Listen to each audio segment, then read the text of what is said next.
à vous, bienvenue dans ce Au Quotidien, la suite spéciale ce soir, ce lundi de Pentecôte, car j'avais envie de vous faire découvrir les coulisses de Via LMTV Sarthe. Vous avez l'occasion de voir souvent les animateurs, les journalistes sur le plateau, mais il y a aussi des gens qui travaillent dans les coulisses de cette chaîne, et c'était l'occasion aujourd'hui de les rencontrer. Pour commencer, on va voir le monsieur qui est là, c'est Étienne Gauthier, notre responsable technique. Bonjour Étienne.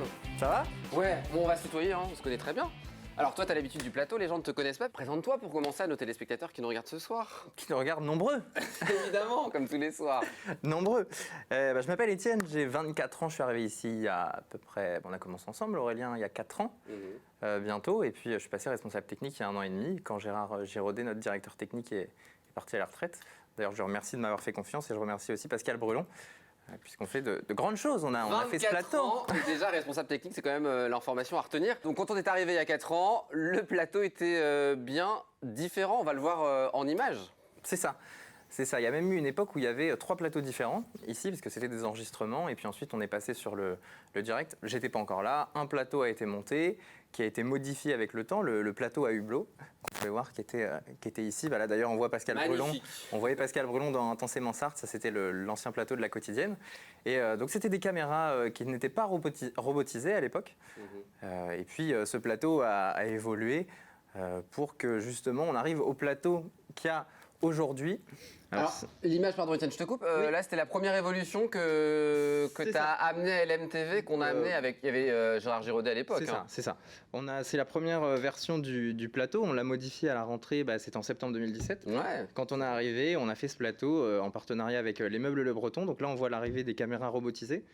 Donc des caméras qui sont en HD, qui permettent une meilleure qualité d'image. C'est vrai qu'avant, les caméras qu'on a vues étaient en SD. Et puis, ce qu'il faut dire aux téléspectateurs, c'est que caméra robotisée, c'est-à-dire qu'il n'y a plus de caméraman derrière la caméra. Alors, il n'y a plus de caméraman, mais on n'a pas remplacé les caméramans. Parce qu'avant, il n'y avait déjà pas de caméraman. Donc, ça permet plus de possibilités. Quand l'animateur bouge, on peut le suivre plus facilement. On peut le suivre plus facilement. Pas très facilement. content. Donc là, c'est donc le plateau qui a évolué. Puis, quand même, il y a 1 an et demi maintenant, il y a eu une grosse évolution durant l'été. C'est ça. On a eu un souhait en commun. Et toi, tu as mis ça en travail durant le mois de juillet et le mois d'août 2018. Ça s'est fait sur 1 semaine et demie. Il faisait très chaud. Il faisait très chaud et la clim ne fonctionnait qu'à moitié. C'est des projecteurs qui chauffent énormément. Et c'est parti d'une discussion à la base. On était avec Michael Texier, l'ancien rédacteur en chef.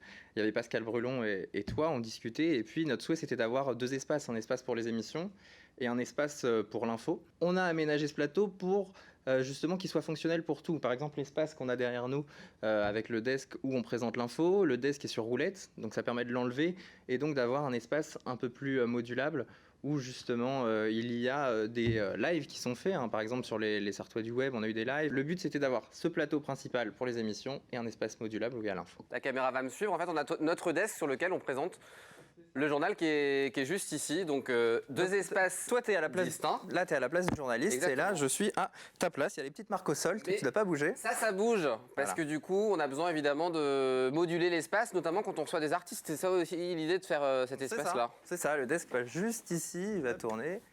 Il va passer sous la télévision. Voilà. Et donc donc, ça, hop, il va il y a derrière. l'espace et on peut faire plein de choses. C'est ça. Alors évidemment, Étienne, pour faire le plateau, il faut des sous, on va pas se cacher, et surtout des partenaires. En fait, là, ce qui a été très important dans la construction du plateau, c'est qu'il y a plein de partenaires locaux qui ont mis la main à la pâte pour qu'on réussisse à faire tout ce beau plateau. C'est ça. Quand on a fait tomber l'ancien plateau, on voulait s'assurer avant que le plateau allait être prêt pour la rentrée. En septembre 2018. Donc on a vu avec Rénov Habitat qui a fait la peinture du cyclo. Le cyclo, c'est le fond de décor qu'on voit ici.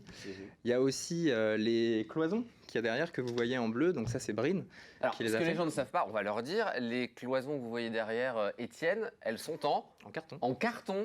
C'est du carton. Il me semble même que c'est du carton recyclé. Donc après, il y a la table ici et le desk. Donc ça, c'est les Meubles Le Breton. D'ailleurs, on a même des photos dans l'atelier. Là, c'est le desk qui est en construction et puis on a la table aussi. Donc ça, c'était la veille, juste avant la peinture. Et ensuite, on a reçu tout. Alors tout est arrivé en même temps. Il y a eu les cloisons, il y a eu la table. Et puis le parquet qui a été fait auparavant, je me souviens, c'est Univers Parquet qui est venu un soir, il était 20h, ils avaient fait une grosse journée, il y avait un de leurs patrons qui s'était bloqué le dos et ils ont fait une plus grosse journée pour nous, ils sont venus installer ça, ils ont fini à 22h. Donc voilà, il y a tout ça en rien de temps. Il a fallu combien de temps au global pour mettre en place ce plateau qu'on a actuellement? Ça a été 1 semaine et demie à temps plein. du matin, plus ou moins 8h, jusqu'au soir, 22h, minuit, ça dépendait des jours. Et puis, alors là, il y a le plateau, tout ce que vous voyez, mais il y a aussi toute la partie câblage, il y a des matériels qui ont été changés. Et puis, il y a aussi eu tout le passage, un premier passage de la régie en HD et le second qui s'est fait cet été. Alors là, il faut expliquer à nos téléspectateurs, c'est vrai qu'on me le dit souvent, entre le moment où on est arrivé il y a 4 ans et aujourd'hui, la qualité de l'image à l'antenne s'est modifiée parce que du coup, il y a un système qui a changé et du coup, c'est enregistré en HD. Toute la production aujourd'hui est en HD, que ce soit la rédaction ou que ce soit nous, l'enregistrement et la production des émissions. Les caméras que vous voyez en plateau, on ne les cache pas, ici il y a 2 totems de chaque côté et dessus il y a des caméras robotisées comme on le disait tout à l'heure qui sont contrôlées depuis la régie. Donc le passage des caméras de SD à HD a déjà amélioré la qualité de l'image, surtout que les caméras SD avant étaient assez anciennes. L'autre évolution, ouais, je voulais en parler, je le voyais à l'image, mais c'est les écrans, on les avait pas au départ, maintenant on en a un. Je prie pour qu'il y en ait d'autres qui arrivent bientôt. Mais c'est ça, on a changé cet été les écrans, donc on a retiré des câbles entre la régie et ici qui passent dans les murs. Et comme ça, on peut envoyer des retours en HD. Dans la table, il y a 2 retours. Oui, alors les gens vont le voir parce qu'on va leur montrer les images. Mais dans la table, il y a des petits écrans qui sont très utiles pour les animateurs. Il y a le chronomètre pour nous dire le temps qu'on a. Donc la partie verte, c'est le temps qu'on a. Quand le rouge s'inscrit, c'est que il faut rendre l'antenne. Et puis on a l'heure qui est en jaune. Et puis on a des écrans aussi de contrôle pour voir ce qui est diffusé à l'antenne. Et pour nous, animateurs et journalistes, c'est évidemment très, très important. On est prêt pour le passage en HD qui devrait se faire plus ou moins rapidement puisqu'on a eu les accords du CSA. C'est ça la grande évolution du coup. Aujourd'hui, on est encore en SD. C'est pour ça qu'on a une image qui paraît un petit peu floue par rapport aux grandes chaînes. Donc là, on a eu les accords du CSA. On va changer de logiciel de diffusion qui va permettre une évolution. On nous dit souvent que le son, justement, on a différents niveaux sonores. Et donc là, on n'a pas le matériel ni les logiciels aujourd'hui qui font que le son se normalise tout seul. Ce qui veut dire que quand chaque monteur fait son export, donc fait son rendu, on essaye de mettre le son au même niveau, mais on reçoit aussi des fichiers qui viennent d'autres télévisions et donc le son est différent. Donc ce logiciel devrait être magique et donc devrait normaliser le son. On attend cette évolution avec impatience. C'est ça. Un mot sur ton papa quand même, on l'a pas cité, on l'a vu sur les images, il a participé bénévolement à la construction du plateau. Les 2 derniers étés, quand on a fait le passage en régie en HD, il y avait beaucoup de câbles. Il n'est pas du tout du métier, mais il m'écoutait, on fait ci, on fait ça, alors on fait ci, on fait ça.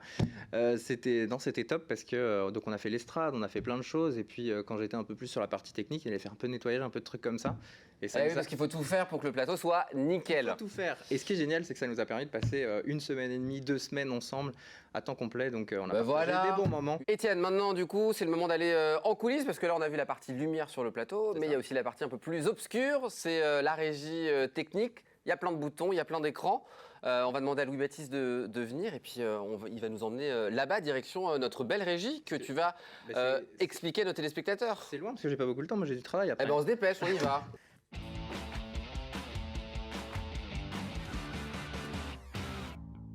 Ça y est, nous y sommes dans la régie, l'envers du décor et je vous l'avais promis, des boutons et des écrans, Étienne. Des boutons, des écrans, beaucoup de matériel, une équipe technique. Oui, on va commencer très important. Ici, on a Cindy Tompous, donc qui fait le son actuellement, qui est notre chargée de diffusion. Donc c'est elle qui gère l'ordre des programmes, qui récupère ce que Pascal Brelon et toi vous programmez et qui met tout ça en liste et diffuse ensuite. Là, vous avez Julie qui est en stage chez nous, elle est arrivée hier. Et vous avez Louis-Baptiste derrière la caméra et Arnaud en haut qui est en train de monter en ce moment l'infiltré. Alors tu peux nous expliquer les différents postes qu'on peut trouver dans la régie parce que c'est vrai qu'il y a plein d'écrans, il y a plein de boutons. J'imagine que chaque écran et chaque bouton sert à quelque chose. Exactement. Ici on a la partie qui va être un peu plus la partie son. Donc on a la table son, on a ici un retour pour que Cindy justement puisse voir qui parle à quel moment pour ouvrir ou fermer son micro. Elle gère aussi les sons qu'on envoie sur les génériques. Ensuite on a une seconde partie opérateur magnéto. Donc l'opérateur magnéto il envoie tout ce qui va être générique, visuel. Là on le voit, Julie vient de passer une image qu'on a vue tout à l'heure. Et puis à droite il y a l'écran qui sert à envoyer les synthés. Donc c'est le nom de la personne et le logo de l'émission. Et puis le poste de réalisateur. Alors ça c'est formidable parce que quand on est animateur on n'y connaît rien. Et quand on est ici derrière vous pianotez là-dessus, tel des virtuoses. Ça semble très logique, très automatique en fait. Ça s'apprend, hein, c'est comme la conduite. Tous ces boutons, comment ça se passe du coup là, c'est vraiment la réalisation de l'émission en elle-même. On a les différents écrans et les différentes caméras qui arrivent ici. Et puis on choisit quelle caméra passe quand. Et puis on peut faire bouger les caméras, c'est ce que tu nous expliquais en plateau aussi, comme elles sont robotisées. On a ici une grosse télécommande qui sert justement, là on a le plan large et on va passer sur le plan de l'info. le plan large de l'info qu'on a ici. Donc voilà, on a des positions qui sont préenregistrées et donc ça facilite un petit peu les choses.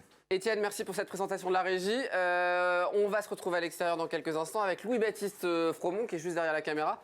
Vous allez switcher pour parler d'une nouvelle acquisition qu'on vient de faire. C'est un drone. Alors un drone, tout le monde ne peut pas l'utiliser parce qu'il faut un permis spécifique. Et surtout, on ne peut pas l'utiliser n'importe où. C'est pour ça qu'on va aller un petit peu à l'extérieur du Mans pour voir tout ça.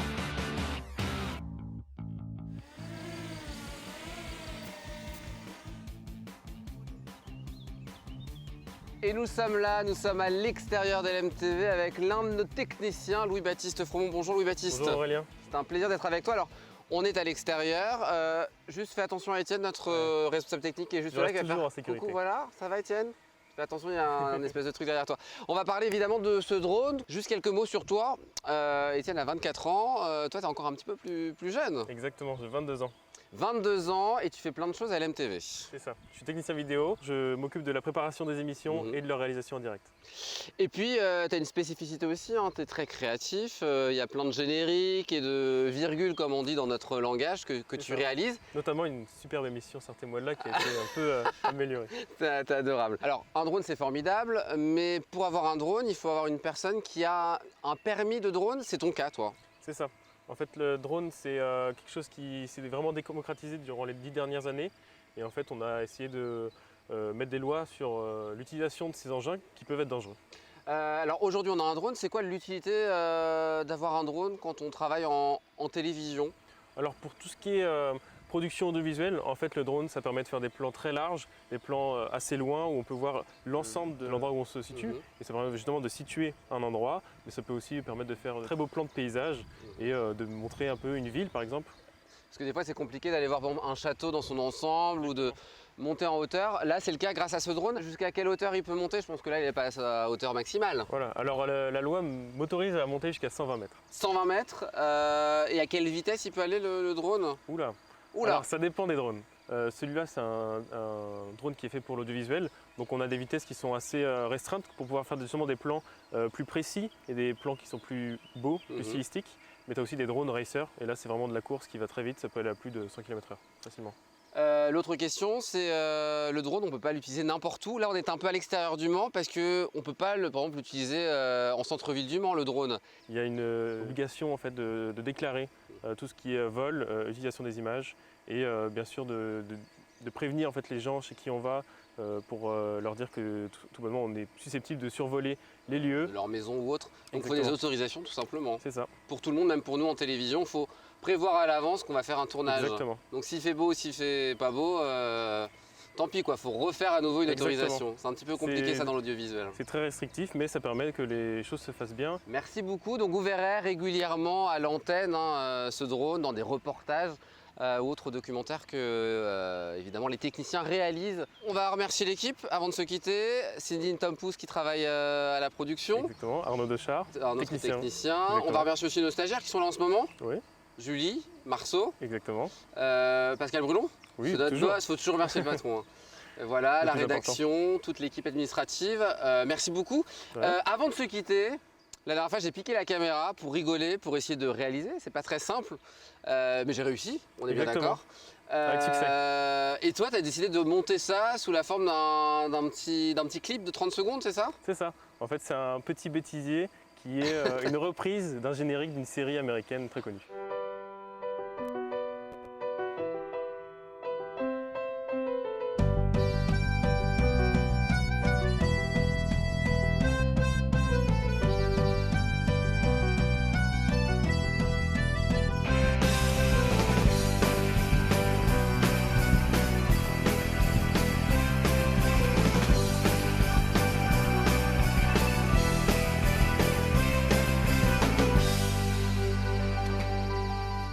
Merci beaucoup Louis-Baptiste, c'était un plaisir d'être avec toi. Profitez bien de votre lundi de Pentecôte. On se donne rendez-vous demain? Oui. À quelle heure ça redémarre LMTV demain, les directs? À partir de 18h30. Exactement, pour la quotidienne et puis 19h.